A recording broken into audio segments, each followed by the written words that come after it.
Welcome to stewardshipofwealth.com. Michael Vance, co-founder. I'm here with Lamont Dupree, who is the author. He's a motivational speaker, author of Go Do Your Something. He also is president of stewardshipofwealth.com. We're excited. Lamont, how's everything going with you today? It's going great. It's a good day. It's a good day. Okay, good. Got a video clip here I want to share with our audience. I think it's going to be very impactful. So we're going to just bring that out here. Hopefully it will benefit someone today.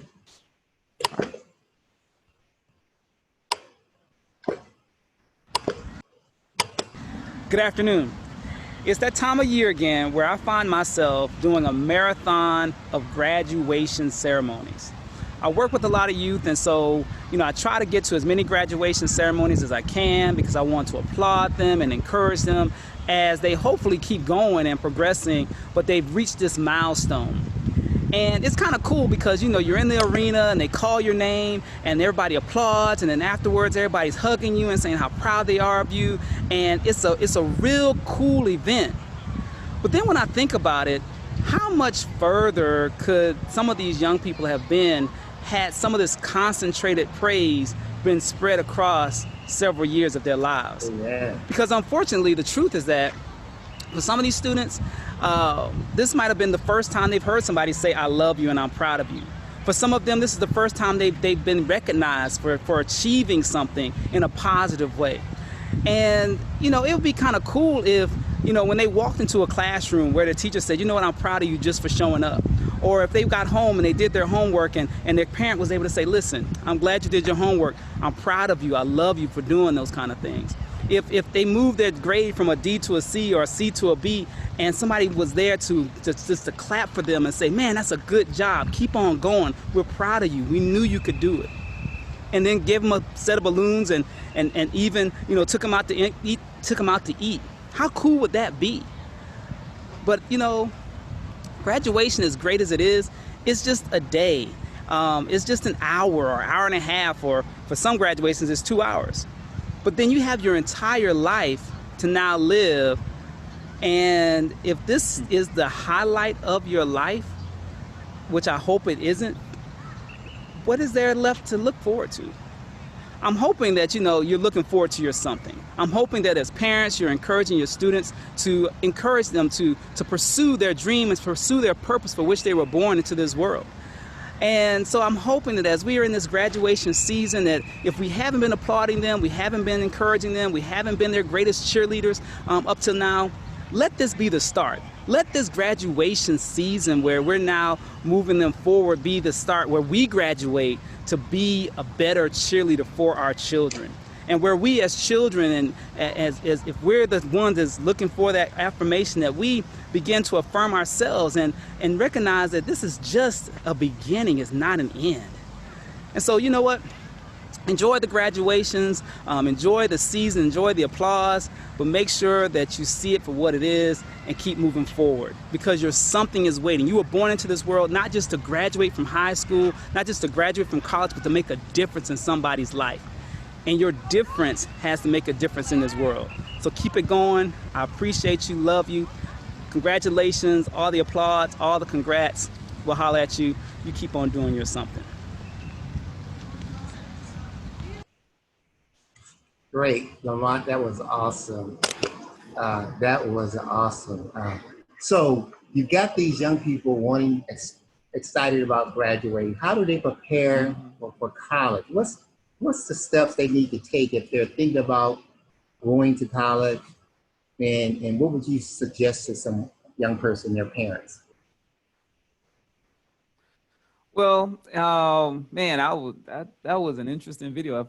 I hadn't seen it in a while, so that was good. It's always good to kind of review, make sure what you said made sense. So it seemed like it made some sense. Yeah. But one of the things that I'm always trying to promote and encourage students to do what they need to do when they're in high school to prepare. Because even though it kind of seems like just a natural progression. You start in kindergarten, you get to 12th grade, and you graduate, and then you move forward, or to do something else. But there's some preparation that goes into getting ready to go to college, or getting ready to go into the world of work, or going to a training school, or getting an apprenticeship. And I think it's important that we encourage students and their parents to prepare. And that preparation, it doesn't start when the counselor comes and asks you, or if the counselor even comes nowadays, to ask you where you want to go to school, or what you think you might want to do with your life. Because a lot of times that doesn't take place in high school like it used to, or like it should. You do have career counselors now. You have social workers in schools. But sometimes that question is never asked. And so if it's never asked, you have to begin asking it of yourself. Parents have to ask it of their students. What do you plan to do? And it doesn't start in the 12th grade.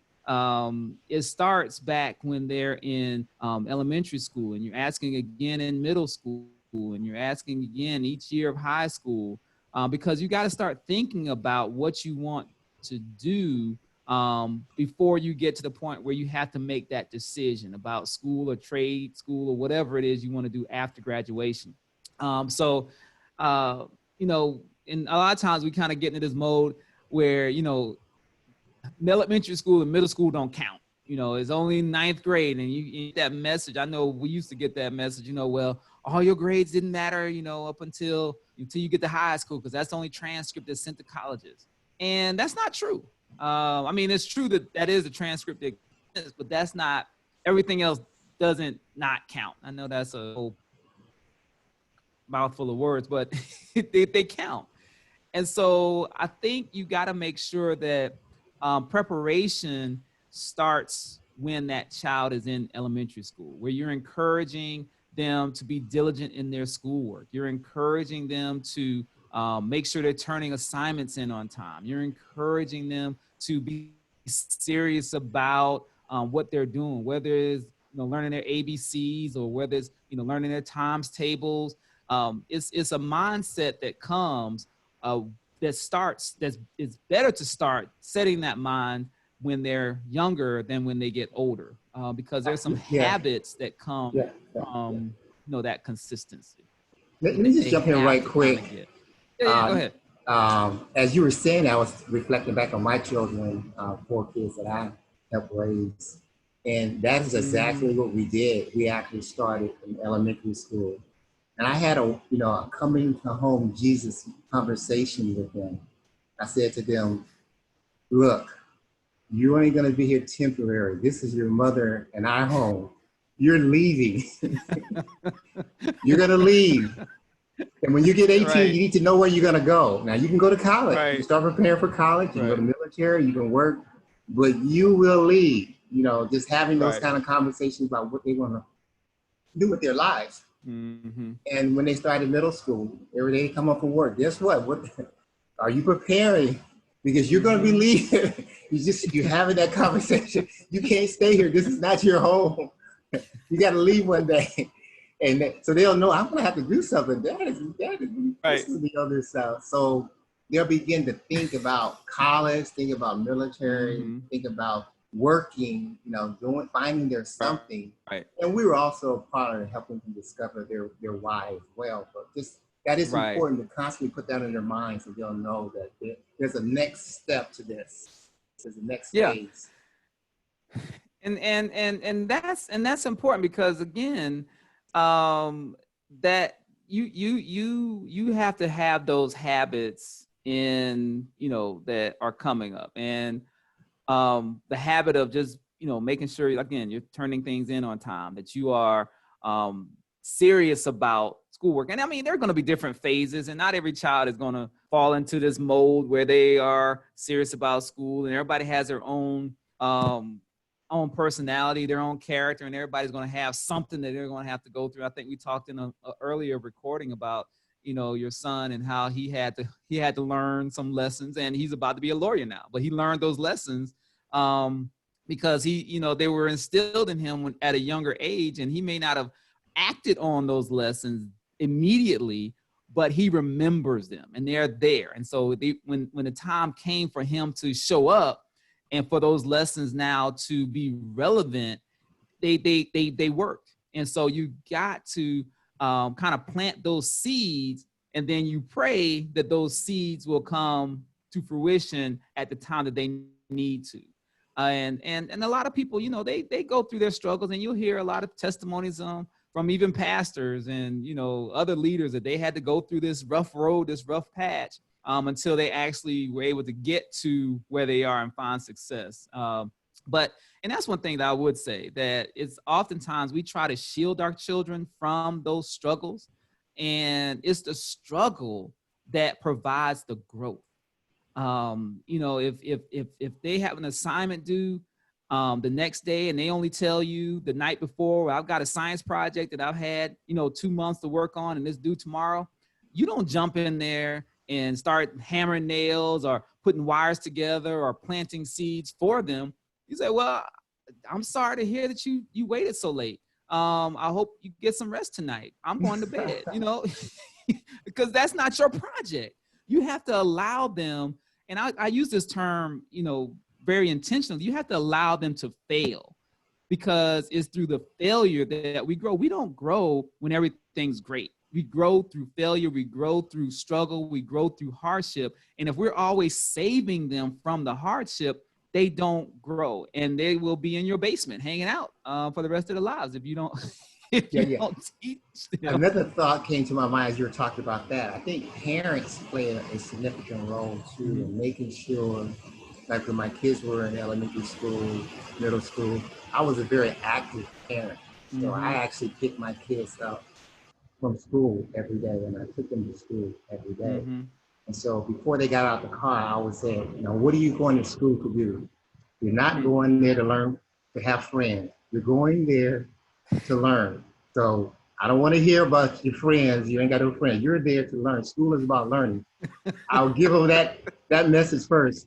And then when I pick them up, I would say, what did you learn today? Tell me something you learned. And I also say, what's your homework? You got what kind of homework you got to do.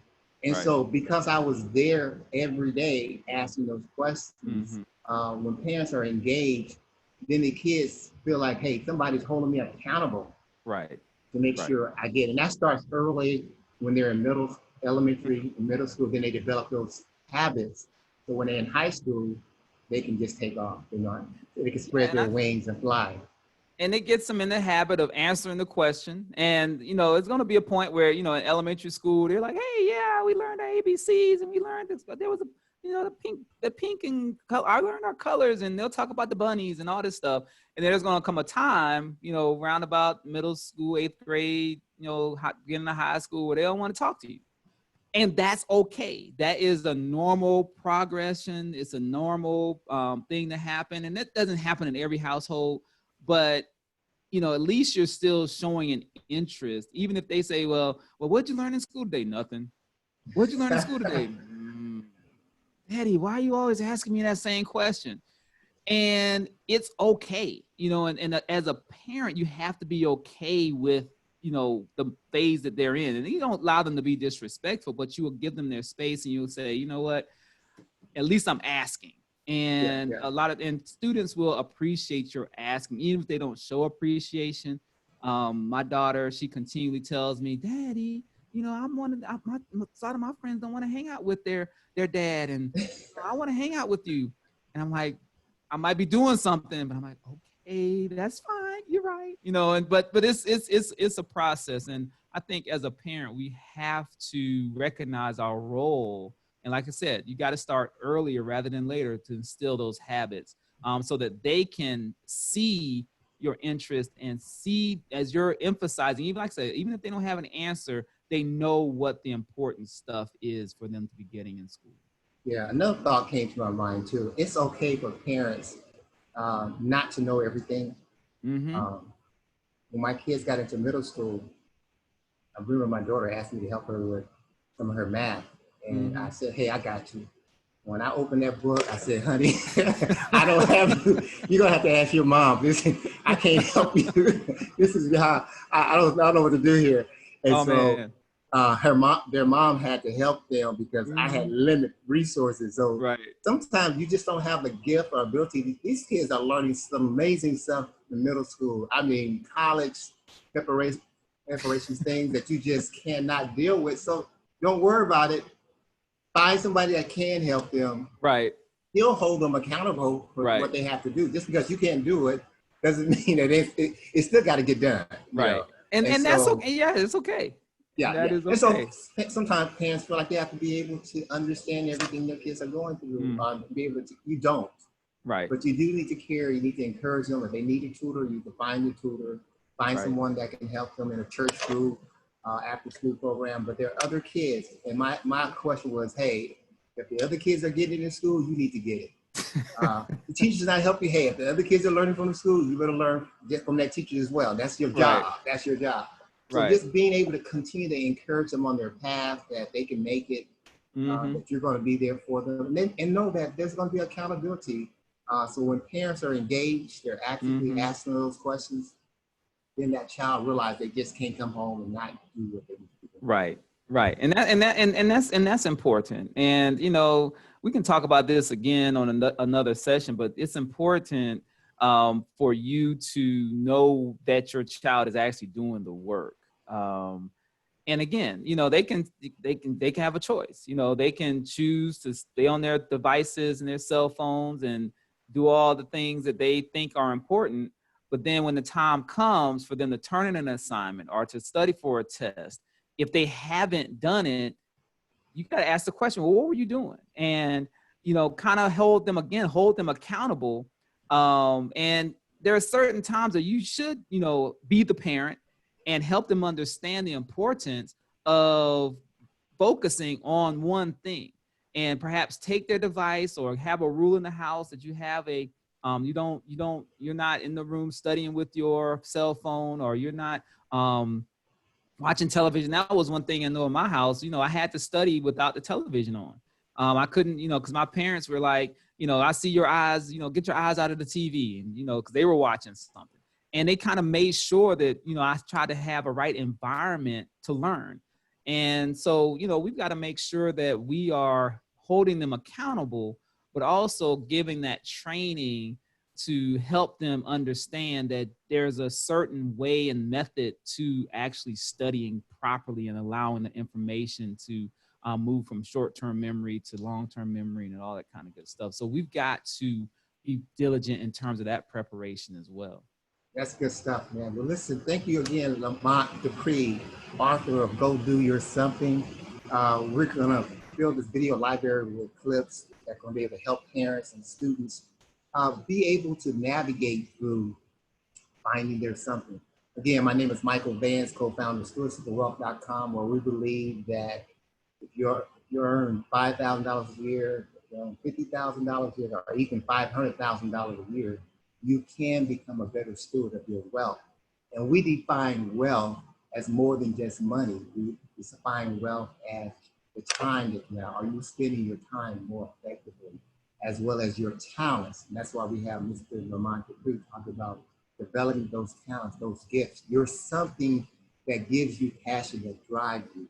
Again, thank you so much, Mr. Lamont Dupree. No doubt. We'll see you next time. Yes, sir.